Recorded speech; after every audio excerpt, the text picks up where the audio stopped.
बिस्मिल्लाहिर्रहमानिर्रहीम। अस्सलाम वालेकुम नाज़रीन, मोमो कुकिंग में आप सबको खुश आमदीद। कैसे हैं आप सब लोग?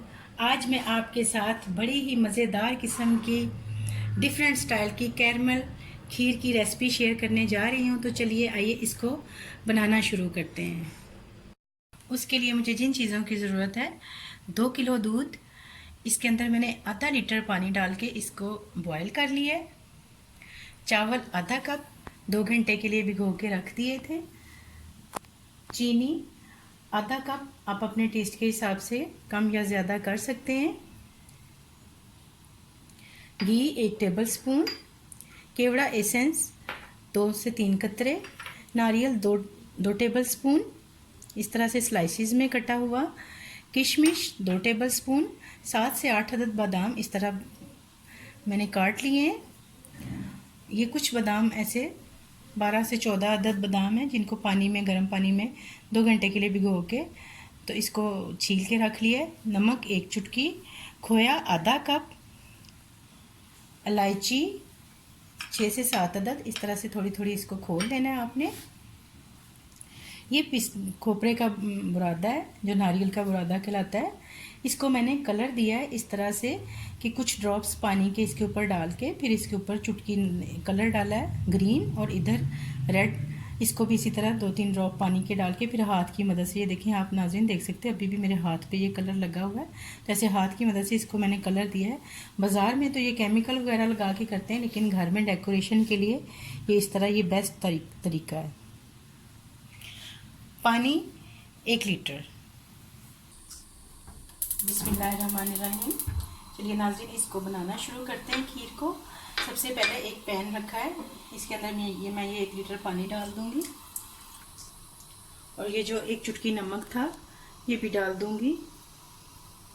पानी गर्म हो जाए तो फिर आपने इसके अंदर ये चावल डाल देने। ये चावल पानी बॉईल करके पानी बिल्कुल आपने फेंकना नहीं है, यही पानी जो है वो चावलों में भी चला जाएगा।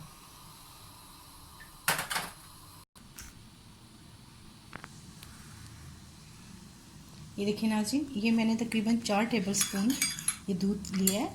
उसी दूध में से तो आप कभी भी खोया जो है वो डायरेक्ट ना डाला करें, वहाँ फिर खीर के अंदर इसको मिक्स करना बड़ा मुश्किल हो जाता है। तो आपने इस तरह से चम्मच की मदद से सारे खोए को दूध के अंदर इस तरह से कह लें कि भिगो के रख लेना है। ये जब तक हमारी खीर पकेगी तो ये एक स्मूथ सा इसका जो पेस्ट बन जाएगा खोए का। देखिए नाज़रीन, ये चावलों के ऊपर ये जो झाग सी आ रही है ये मैं निकाल दूंगी इस तरह से।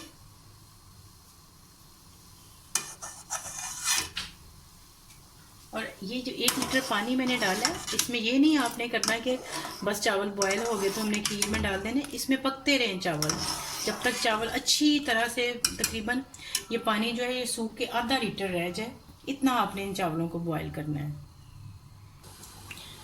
दूसरी साइड पे मैंने दूध को भी उबलना रख दिया है दोबारा से हल्की आंच पे, जब तक चावल उबल रहे हैं, ताकि जितना दूध ज़्यादा इसमें पक्का हुआ होता है उतनी ये ज़्यादा अच्छी लगती है। साथ ही दूध के अंदर मैंने ये उबलने के लिए रखा है तो मैं इसमें इलायची भी डाल दूंगी। ये देखिए नाज़रीन, चावल जो है ये हमारे उबल गए हैं, बिल्कुल फुल गल गए हैं।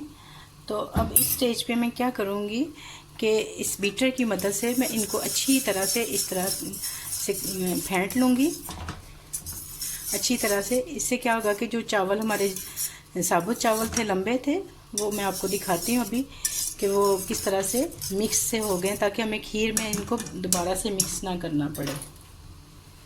बस आपने थोड़ा सा ये बीटर चलाया तो जितने हमारी रिक्वायरमेंट है उसके मुताबिक ये चावल टूट जाएंगे। ये देखिए मैं आपको दिखाती हूँ, अगर आप देख सकें तो कि ये बिल्कुल छोटे छोटे हो गए हैं। ये देखिए, अब इस स्टेज पे मैं इनको दूध में डाल दूँगी। ये देखिए नाज़रीन, इसके अंदर पानी भी है, आधा लीटर पानी मैंने दूध में डाल लिया था, आधा लीटर पानी हमारे पास ये आ गया, 2 लीटर दूध है। तो अब जब ये खीर पकेगी तो काफ़ी टाइम थोड़ा सा लगेगा, लेकिन खीर बहुत अच्छी हो जाएगी। फिर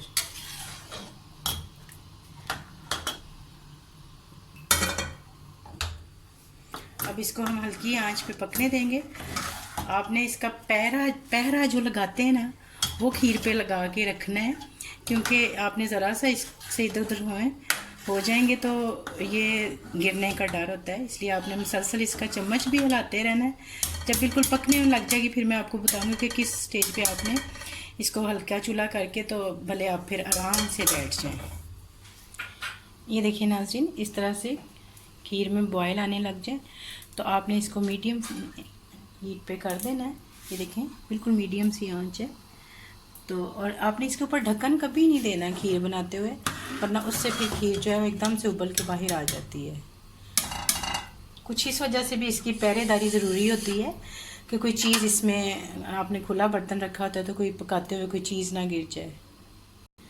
अब मैं दूसरे चूल्हे पे एक फ्राइंग पैन रखा है। इसके अंदर मैं ये 1 टेबल स्पून जो हमने घी रखा था ये डाल दूंगी। साथ ही इसके अंदर ये मैं चीनी डाल दूंगी। इसको अच्छी तरह से ऐसे हमने हल्का सा चीनी को भून लेना। एक तो इससे ये होता है कि चीनी का जो कच्चा सा फ्लेवर होता है वो नहीं आता है खीर में, और दूसरा ये कि इससे जो टेस्ट है वो बहुत अच्छा हो जाता है। हमने इसको हल्का सा गोल्डन कर लेना है चीनी को। ये देखिए नाज़रीन, इस तरह से इस शक्ल में सारी चीनी आ जाए और थोड़ी सी गोल्डन भी हो जाए। अब हम इसको निकाल लेंगे।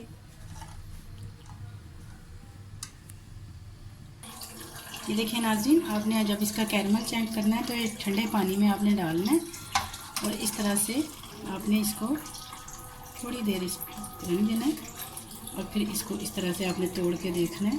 तो ये देखें, ये बिल्कुल इस तरह से टूटेगा। ये देखें,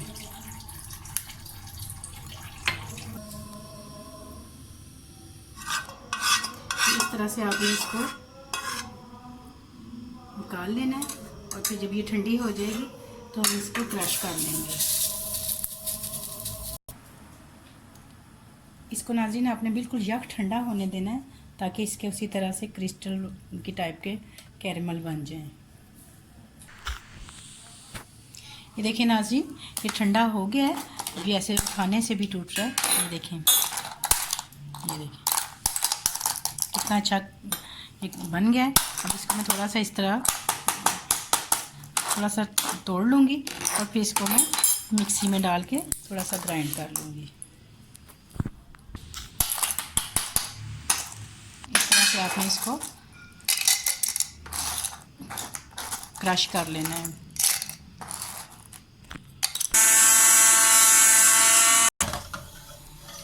देखिए नाज़रीन, अब हम इसको इस तरह से खीर में शामिल करेंगे।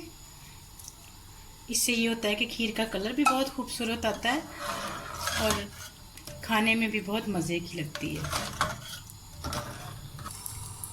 ये देखिए नाज़रीन, इसका कलर कितना खूबसूरत आया है। अब इस स्टेज पे मैं इसके अंदर किशमिश भी डाल दूंगी और खोपरा भी डाल दूंगी ताकि इसके एंडिंग आने तक ये सारी चीज़ों के अंदर इसका भी फ्लेवर चला जाए।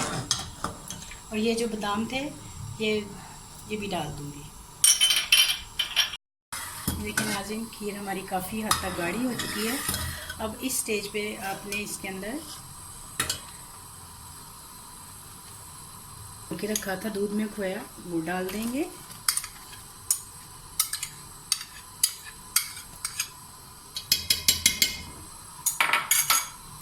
देखिए नाज़रीन, खीर का कलर देखिए आपके कितना खूबसूरत आया है।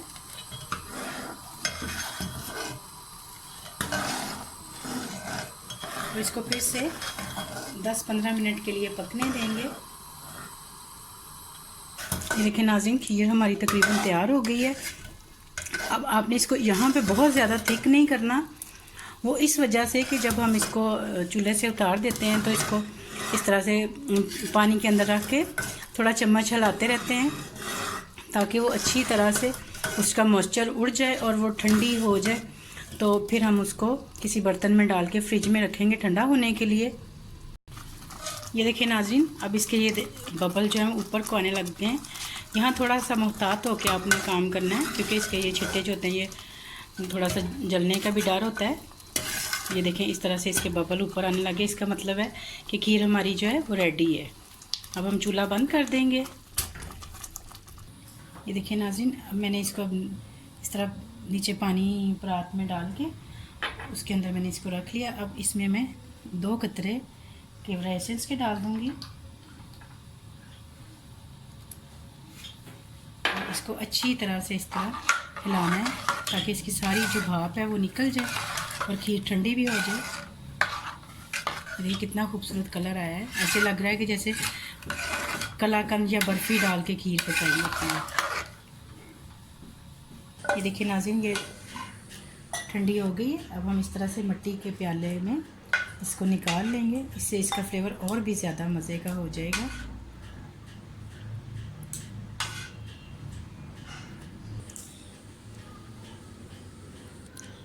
अब इस पे ये जो हमने बादाम रखे थे इनकी थोड़ी सी डेकोरेशन कर लेते हैं। थोड़ा सा ये जो क्रश बादाम है इसमें, और थोड़ा सा आपने इस तरह से इसके ऊपर ये छिड़क देना है कलर, और इसी तरह ही थोड़ा सा आपने इसके ऊपर रेड कलर लगा देना है। इसी तरह मैं सारे प्याले तैयार कर लूँगी।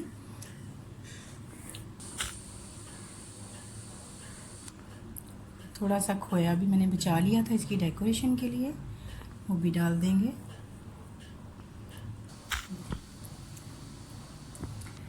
ये नाज़रीन, हमारी बहुत ही मज़ेदार सी कैरमल खीर तैयार है।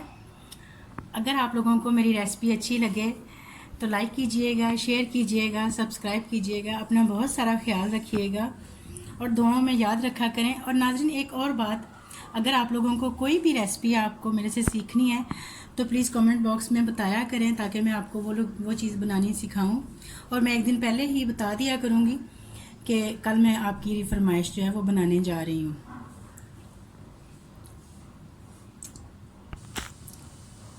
अल्लाह हाफिज़।